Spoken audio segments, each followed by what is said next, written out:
نور التوت بيفضح حمو بيكا، قناتنا مدخلة مليار و80 مليون جنيه أرباح وهحاسبه بالقانون.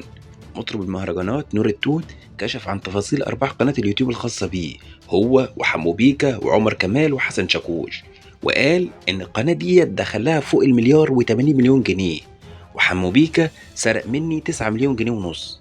فقال بقى نور التوت إن حمو بيكا كان بياخد الإيرادات بالدولار ويقبضنا بالمصري. كنا بنروح الحفلات بنلف بقى الوطن العربي كله حرفيا، انا وحمو بيكا، من غير ما اكون عارف ايراد الحفله كام. وكان هو بيتعاقد على ايراد الحفله بالدولار وننزل مصر يدينا ملاليم، وانا مش هسيب حقي مهما حصل لان ربنا هيحاسبني على الموضوع ده.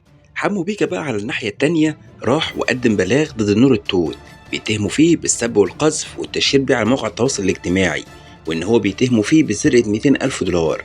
يا ترى شايف اللي حصل ده ازاي؟ قول لنا تحت في الكومنتات، وما تنساش تتابعنا عشان يوصلك كل جديد واخبارنا توصلك باستمرار. نشوفكم على خير في فيديو جديد.